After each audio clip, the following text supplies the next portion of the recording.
Hi friends, പുതിയൊരു വീഡിയോയിലേക്ക് എല്ലാവർക്കും സ്വാഗതം. അങ്ങനെ ഗംഗ വെള്ളം എടുത്തുകൊണ്ടിരിക്കുന്ന സമയത്ത് ബിന്നിൽ അയാൾ വന്ന് നിൽക്കുകയാണ് കേട്ടോ.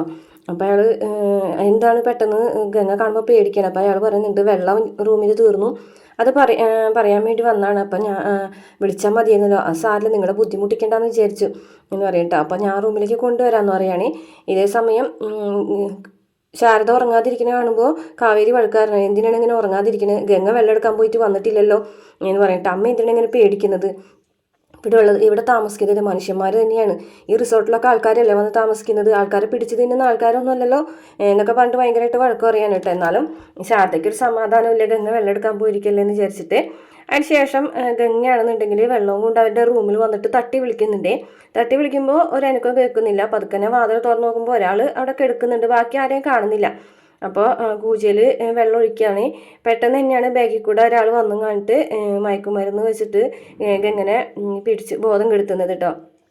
ഗംഗ കുതിര മാറാനൊക്കെ ശ്രമിക്കുന്നുണ്ടെങ്കിൽ പക്ഷെ സാധിക്കുന്നില്ല. അപ്പോഴേക്കും മറ്റുള്ളവരും കൂടി വന്നിട്ടുണ്ടാവും. അങ്ങനെ ബെഡിലേക്ക് വീഴാണ് കേട്ടോ. എല്ലാവരും കൂടെ നിന്നിട്ട് ഇങ്ങനെ നോക്കുകയാണ്. അതിനുശേഷം ഒരുത്തം വന്നിട്ട് പൾസൊക്കെ നോക്കുന്നുണ്ട്. അപ്പോൾ പൾസൊക്കെ ഉണ്ട്. അങ്ങനെ അതിനുശേഷം ശാരദയാണെന്നുണ്ടെങ്കിൽ ശാരദയ്ക്ക് ഒരു സമാധാനം കിട്ടുന്നില്ല. ശാരദ ഇങ്ങനെ കിച്ചണിലൊക്കെ പോയി നോക്കാണ് കേട്ടോ. അപ്പോൾ ഗംഗനെ വിളിച്ച് നടക്കുകയാണ്. പക്ഷെ ഗംഗനെ അവിടെ ഒന്നും കാണാതാവുമ്പോൾ ശാരദ ആകെ പേടിച്ച് വേഗം തന്നെ റൂമിലേക്ക് ഓടി വരികയാണ്. അങ്ങനെ കാവേരിനെയും യമുനെയും വിളിക്കണതേ. കാവേരി എടി പെണ്ണെ എഴുന്നേറ്റ്, ഗംഗനെ കാണാനില്ല എന്ന് പറയും. കാണാനില്ല? ഗംഗേച്ചി അവിടെ എവിടെയെങ്കിലും ഉണ്ടാവും. ഇല്ല, ഗംഗ അവിടെ ആരും ഉരുത്തിലില്ല. അതേ, ഗംഗനെ കാണാനില്ല. ഞാൻ ഇനി സ്റ്റോർ റൂം വരെ നോക്കി, ഉരുത്തിലില്ല എന്ന് പറയുമ്പോൾ പെട്ടെന്ന് തന്നെ കാവേരിയും യമുനയും ആകെ പേടിക്കാണ് കേട്ടോ. അങ്ങനെ രണ്ടുപേരും കൂടെ ചാടി ഇരുന്നിട്ട് കാവേരി എല്ലാ സ്ഥലങ്ങളിലും യമുനയും എല്ലാവരും കൂടി നോക്കുകയാണ് കേട്ടോ. പക്ഷെ അവിടെ ഒന്നും ഇല്ലാതാവുമ്പോൾ ലാസ്റ്റ് അവരുടെ റൂമിലേക്ക് വരികയാണ് കേട്ടോ കാവേരി. അങ്ങനെ തട്ടി വിളിക്കുമ്പോൾ എനിക്കൊന്നും കേൾക്കുന്നില്ല. പെട്ടെന്ന് തന്നെ വാതിൽ തുറക്കുമ്പോൾ അതിൻ്റെ ഉള്ളിൽ പിടിയും പണിയും നടന്നതിൻ്റെ ലക്ഷണങ്ങളും കൂജ വീണ് തട്ടി താഴെ വീണ് പൊട്ടിക്കെടുക്കുന്നതൊക്കെ കാണുമ്പോൾ തന്നെ കാവേരിക്ക് അപകടം മനസ്സിലാവാണ് കേട്ടോ. അപ്പോഴേക്കും ശാരദയും എല്ലാ സ്ഥലങ്ങളിലും ഓടി നടന്ന് അന്വേഷിക്കുന്നുണ്ട്. അപ്പോഴേക്കും അമ്മ എഴുന്നേറ്റ് വരാണ് കേട്ടോ. എന്താ നീളം മുറിയിൽ കിടന്ന് ഉറങ്ങുന്നുണ്ട്, എന്താ ഗംഗനെ കാണാനില്ല അമ്മയെന്ന് പറയാൻ കേട്ടോ. അപ്പോഴേക്കും കാവേരി പറയുക അവന്മാരെ റൂമിൽ കാണുന്നില്ല എന്ന് പറയുമ്പോഴേക്കും എല്ലാവരും കൂടെ പേടിക്കാണ് കേട്ടോ. പെട്ടെന്ന് കാർ സ്റ്റാർട്ടാക്കുന്ന സൗണ്ട് കേൾക്കുമ്പോൾ യമുന പറയുന്നത് ഒരു കാർ സ്റ്റാർട്ടാക്കുന്ന സൗണ്ട് അല്ലേ, അത് അവന്മാരെ കാറായിരിക്കും ചേച്ചി എന്ന് പറയാം. അതെ, അത് അവന്മാരെ കാർ തന്നെയാണെന്ന് പറഞ്ഞിട്ട് രണ്ടുപേരും കൂടെ പുറത്തേക്ക് ഓടുകയാണ്.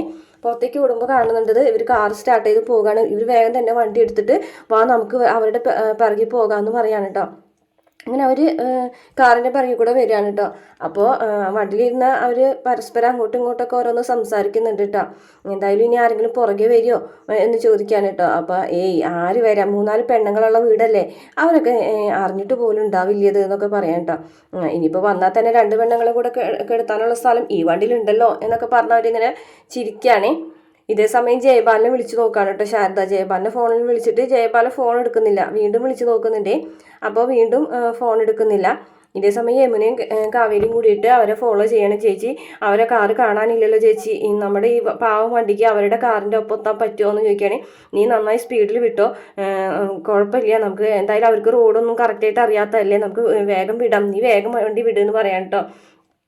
അപ്പോൾ കാറിൽ നിന്ന് അവർ പിറകിലേക്ക് നോക്കുന്നുണ്ട് കേട്ടോ. ഇനിയിപ്പോൾ ആരെങ്കിലും വരുമോ എന്നൊക്കെ ചോദിക്കുന്നുണ്ട്. പിന്നെ ആരും വരാനൊന്നുമില്ല എന്ന് പറഞ്ഞ് നോക്കുമ്പോഴാണ് പെട്ടെന്ന് ഇങ്ങനെ അവരെ കാണുന്നത് കേട്ടോ, കാവേരിയും യമുനയും വരുന്നത്. അപ്പോൾ പറഞ്ഞേ വിചാരിച്ച പോലെ അല്ല കേട്ടോ, ഇതേ വരുന്നുണ്ട് എന്ന് പറയാൻ കേട്ടോ. അങ്ങനെ പക്ഷേ അവരുടെ വണ്ടി പെട്ടെന്ന് സ്റ്റെക്കാവാൻ കേട്ടോ. അങ്ങനെ നോക്കുമ്പോൾ പെട്രോൾ കഴിഞ്ഞു. നാളെ പമ്പിൽ നിന്ന് അടിക്കാമെന്നാണ് വിചാരിച്ചത്. അപ്പോഴേക്കും ഇങ്ങനത്തെ ഒരു പണി കിട്ടുമെന്ന് വിചാരിച്ചില്ലല്ലോ. അപ്പോൾ ഇവർക്ക് സന്തോഷമാവണതേ അവരെ വണ്ടി അവിടെ നിന്ന് എന്തായാലും ഹെൽപ്പ് ചെയ്യണോ അളിയാന്നൊക്കെ ചോദിച്ചവർ പരിഹസിക്കുന്നുണ്ട് കേട്ടോ. അങ്ങനെ ഇവരാണെന്നുണ്ടെങ്കിൽ ആകെ ടെൻഷൻ അടിച്ചിരിക്കുകയാണ്. അപ്പോൾ ആ വണ്ടിയിലുള്ളവർ പറയുന്നുണ്ട് എന്തായാലും ഇവർ സംഭവം അറിഞ്ഞ നിലയ്ക്ക് ഇവർ വണ്ടി നമ്പർ അടക്കം ചെക്ക് പോസ്റ്റിൽ കൊടുത്തിട്ടുണ്ടാവും ഇനി, അപ്പോൾ നമുക്ക് പ്രശ്നമാകില്ലെന്നൊക്കെ ചോദിക്കുന്നുണ്ട്.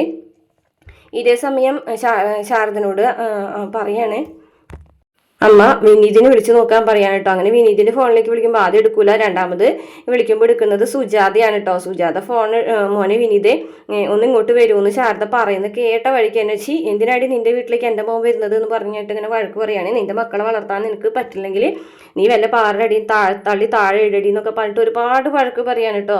ശാരദയാണെന്നുണ്ടെങ്കിൽ ഒന്നും മിണ്ടാതെ അത് കേട്ട് നിൽക്കുകയാണേ. അപ്പം അമ്മ ചോദിക്കുന്നുണ്ട്, ലാസ്റ്റ് കട്ട് ചെയ്യാണേ.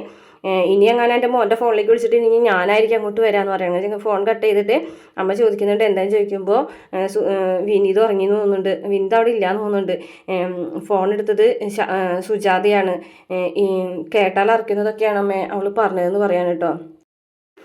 ഇതേ സമയം കാറിലിരുന്ന് അവരിങ്ങനെ ടെൻഷൻ അടിക്കാൻ കേട്ടോ. ഇനിയിപ്പോൾ പോലീസ് എങ്ങാനും വരുമെന്ന് ചോദിക്കുമ്പോൾ ഒരാൾ പറയുന്നുണ്ട് എന്തായാലും ഈ കാറിനാകെ 8-10 ലക്ഷം രൂപയല്ലേ ഉള്ളൂ, അങ്ങനെ അറിയുകയാണെന്നുണ്ടെങ്കിൽ ഈ കാറോടുകൂടി ഇവളെയും കൂടിയിട്ട് നമുക്ക് കൊക്കയിലേക്ക് തട്ടാം. എന്തായാലും ജീവപര്യന്തത്തിൻ്റെ അത്രയ്ക്ക് വരില്ലല്ലോ 8-10 ലക്ഷം രൂപ, നമുക്ക് അങ്ങനെ ചെയ്യാം. എന്തായാലും നമുക്ക് അധികം ദൂരമൊന്നും പോകണ്ട, ഇവിടെ എവിടെയെങ്കിലും സ്റ്റേ ചെയ്യാം എന്നുള്ള രീതിയിലൊക്കെ അവർ സംസാരിക്കുകയാണ് കേട്ടോ. പിന്നെ കാണിക്കുന്നത് പ്രമോയാണ്. പ്രമോയിൽ കാണിക്കുന്നത് നമ്മുടെ വിനീത് വണ്ടിയുടെ മുന്നിൽ വന്നെത്തിപ്പെടുന്നുണ്ട് കേട്ടോ. അപ്പോൾ വിനീത് അവരെല്ലാവരെയും പിടിച്ച് വലിച്ച് പുറത്തേക്ക് ഇടുന്നുണ്ട്. പുറത്തേക്ക് ഇട്ടിട്ട് എല്ലാവരും ഓരോരുത്തരെയായിട്ട് അടിച്ച് ഒതുക്കുന്നുണ്ട്. ആ സമയത്ത് ഗംഗയ്ക്ക് ബോധം വരുന്നുണ്ട്. വിനീതാണെന്നുണ്ടെങ്കിൽ എൻ്റെ പെണ്ണിനെ തൊടാറായോടാന്ന് ചോദിച്ചിട്ട് ഇങ്ങനെ അലറി വിളിച്ചുകൊണ്ട് എല്ലാവരെയും അടിച്ച് ശരിയാക്കുന്നുണ്ട് കേട്ടോ. ഒരു വലിയ വടിയും വെച്ചിട്ട് അടിച്ച് ഒതുക്കുന്നുണ്ട് എല്ലാവരെയും.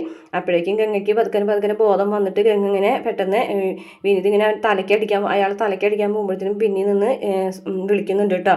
അങ്ങനെ ഗംഗനെയും പൊക്കിങ്ങായിട്ട് വരികയാണ് കേട്ടോ വിനീത്. ഇത് കാണുമ്പോൾ കാവേരിയും യമുനയും കൂടി ഇത് കാണാണ്. അങ്ങനെ ലാസ്റ്റ് യമുന പറയുന്നുണ്ട് കാര്യം കുറച്ച് നമ്മൾ ടെൻഷൻ അടിച്ചെങ്കിലും ക്ലൈമാക്സ് അടിപൊളിയായാലും എന്ന് പറയുന്നുണ്ട് കേട്ടോ. കാരണം വിനീതിൻ്റെ പൊട്ടിയെ നെറ്റിയിലൊക്കെ ഷാൾ വെച്ചിട്ട് തുടച്ചു കൊടുക്കുകയാണ് കേട്ടോ. അവർ തമ്മിലുള്ള കുറച്ച് റൊമാൻസാണ് അവിടെ കാണിക്കുന്നത്. ഇത്രയാണ് പ്രമോ കാണിച്ചത്.